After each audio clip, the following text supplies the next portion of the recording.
One way to summarize the things we've been talking about is to think of three buckets of issues. And I'd begin with the one that isn't directly connected to economics and yet, in fact, should precede the economics discussion. And that has to do with the erosion of privacy and human rights, which the digital age has brought upon us. The second bucket has to do with the monopolistic or oligopolistic firm structure.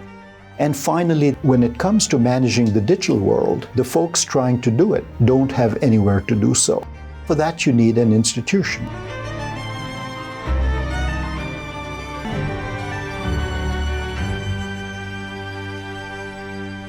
One-fifth of the countries in the world don't have meaningful privacy legislation, for example.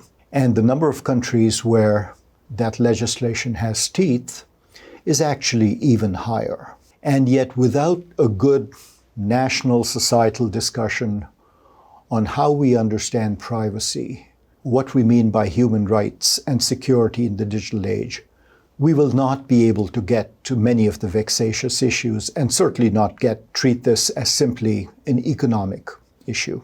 We have the Universal Declaration of Human Rights, and some of us have argued that what we need is its equivalent for the modern era. One might ask oneself, if countries sign on to the UDHR and they have no intention of abiding by it, what's the point of having yet another Bill of Rights, which people might not abide by? And there's actually three good reasons to still do so. One is that this is a beacon for freedom and liberty and good thinking, precisely in the countries where these thoughts don't exist. Second, as with the Universal Declaration on Human Rights, it is a guide for national and subnational legislation. And third, over time, as we've seen with the International Court of Justice, it can evolve into something that initially names and shames bad actors and perhaps eventually even punishes them.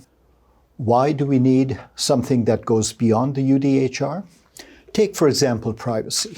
Article 12 of the UDHR says, no one should be subjected to arbitrary interference with his privacy, family, home, or correspondence, nor to attacks upon his honor and reputation.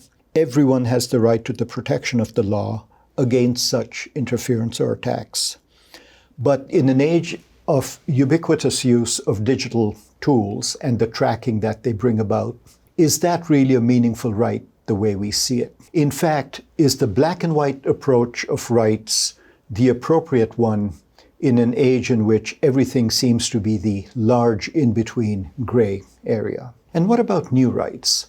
What about rights like the right to accurate information, the right to information that isn't controlled by one or a few entities? What indeed about the freedom to think, which is under threat as new technologies move into the biosphere?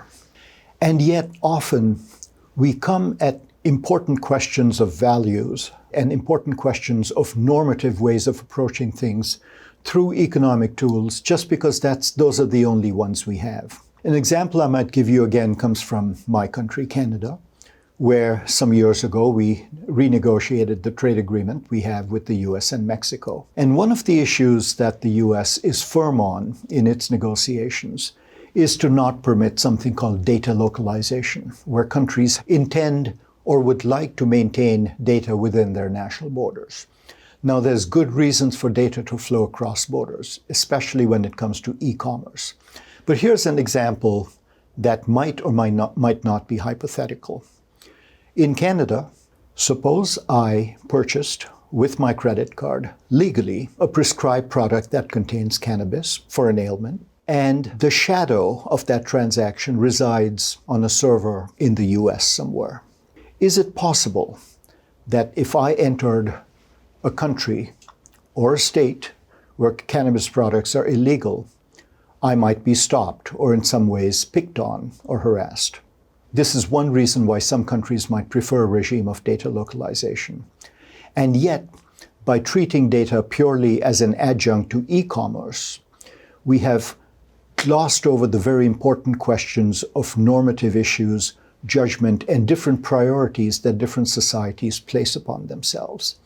And at some point we have to ask ourselves whether the example I gave is hypothetical or might it happen. Beyond digital human rights, we might want to think about new ways that content that flows in the digital pipes is regulated, and indeed, ultimately, for what has come to be called algorithmic accountability.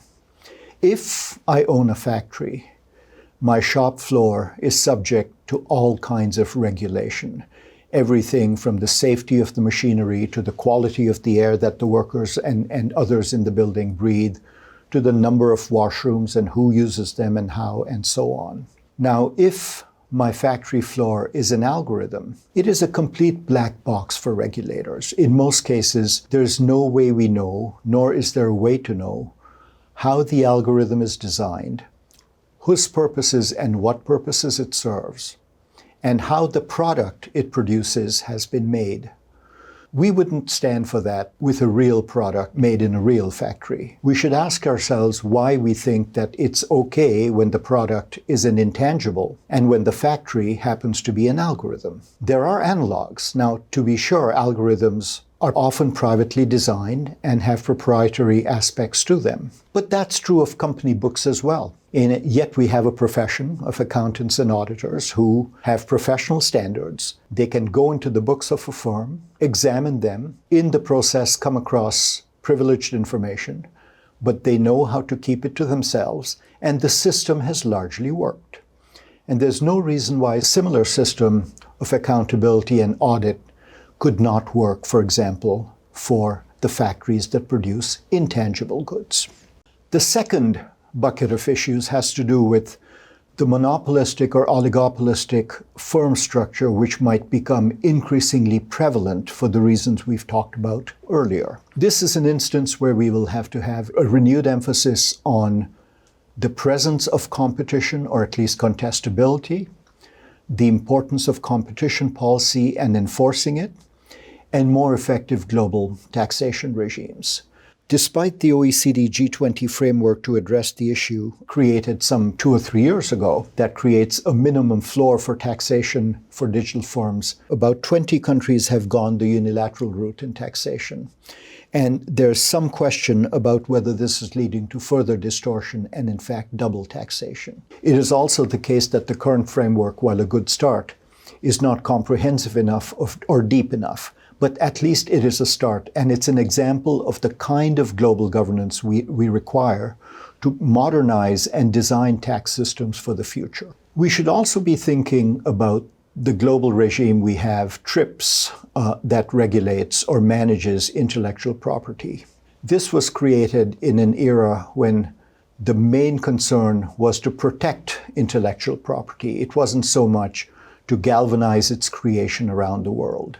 In fact, the basis of TRIPS in many ways is to ration the use of intellectual property, either administratively or by price. But if you think of the kinds of issues we face currently globally, such as a pandemic or indeed climate change, if there's a game-changing technology in one of these areas, we want everyone to use the technology immediately. The current global IP regime is designed to do the exact opposite. We're not going to be able to fight the next pandemic or fight climate change by simply selling technology to the highest bidder. We're going to want to treat these technologies as the global public goods that they are. We should also be thinking about the different ways of doing and creating intellectual property. Just this year, a high-level UN panel on AI suggested that the CERN model be used to share compute infrastructure. This is not in any way a pain to socialist science. This is very much about balancing the profit motive with the public good through smart, intelligent public interventions. Finally, we might want to be thinking about whether we need a new or different institution to manage all of these different features that we've been talking about. The analogy I'd give you is from the financial crisis in 2007-2008, when it became clear that the existing structures internationally, especially the Bretton Woods Troika, were not capable of seeing the financial sector as a player in and of itself, and not simply a part of either the monetary policy and central banking remit of the IMF or the development remit of the World Bank or the trade remit of the WTO. From that was created the Financial Stability Forum, which has eventually become the Financial Stability Board. And perhaps the next step in the FSB will be to turn it into the fourth leg of a global governance stool in economics, a treaty-bound organization that strengthens the governance of financial sectors and is built differently. It is multi-stakeholder. It has memberships that reflect the nature of the sector it's regulating. And it serves as a model to share best practice, to monitor, identify, and assess risks, and in some ways to create a community around a specific subject area. Are intangibles and digital in that category? Some of us would argue yes, and we've been arguing for some time for the creation of something we'd call the Digital Stability Board, a global institution that is multi-stakeholder, that monitors and is the custodian of the various aspects of the digital economy that we now live in. It could comprise industry, government, civil society. It could create a process through which risks are identified, monitored, and perhaps dealt with. It could, in fact, have a flagship publication that brings to light the kinds of issues that we as a global community should be thinking about. And over time, it might even serve not just as a venue where best practice is exchanged, but where bad players are penalized or in some ways called out. We don't live in an era in which there's an appetite for that kind of global cooperation. And yet it's difficult to see this era succeeding if we don't have this kind of global cooperation leading to some kind of digital stability board. Currently, approaches to data are balkanized. On the one hand, we have the US model, where data is largely held by private firms. On the other hand, there is the China sphere, in which data is held by the government, ostensibly in the interests of individuals. But the US and China models in some ways are mirror images of each other in the sense that the individual citizen is almost dealt out and has no agency in this process. The European Union, through its GDPR and suite of regulations, tries to balance those two and provides some agency to the people who actually generate the data, use it, and are affected by it, meaning citizens. But it's not necessarily a model that's accepted elsewhere. These are three data zones that don't always talk to each other. And yet we want them to talk to each other. We need some kind of chapeau, be it through a digital charter of rights, be it through the Digital Stability Board, be it through something else, where different ways of doing things come together and at least have a shared sense of togetherness in making the most of data and digital technologies. The new industrial policy does not really have a good definition, but it appears to be driven by three imperatives: geopolitical rivalry, a sense that the tech race is a winner-take-all race, and associated with this, the recognition that state action in the presence of externalities and spillover effects is one way to overcome a market failure. But what we've discussed in this series goes well beyond the current discussion on new industrial policies. It is a package, but it is not homogeneous. Solutions in individual countries will and should look different, but they have to be broadly congruent with the human values that we all value. Ultimately, we have to be guided by something beyond the narrow remit of economic policy. We've all seen the chart of the exponential increase in the number of photographs existing today, starting with the original invention of something resembling a camera through to the creation of the box camera, the Polaroid camera, and eventually the smartphone, which is where you see this final great surge in exponential growth. But all of that data in and of itself is not enough. And there's a sequence which I like to think is what should be guiding us. And it's a sequence which I call the path to wisdom, that goes from data to information to knowledge to wisdom. Ultimately, we have to understand that the essence of innovation are the many paths to wisdom. It's not as if economics doesn't have all the tools, but it's that everything is coming together. So yes, we know how to deal with monopolies, but monopolies coming together at the same time that we're dealing with a factor of production like data, which has both economic and non-economic dimensions, and changes in education systems and in labor markets, and the fact that we don't have a global governance backbone. It's that combination of things in my mind, which I hope strikes people as being new.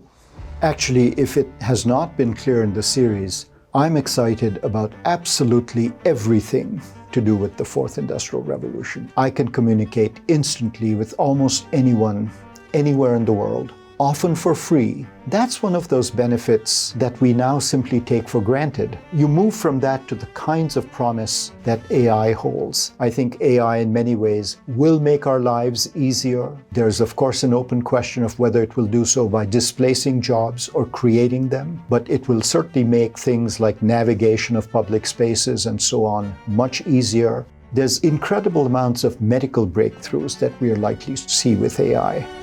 And you multiply that by 1 million in all the walks of life in which AI can make a difference. And we really are living in a pretty revolutionary time. How revolutionary, we don't know yet, but I don't think there's any question that if we look back on our lifetime 20 years from now, we won't believe the kinds of things we were doing today and we will be doing then.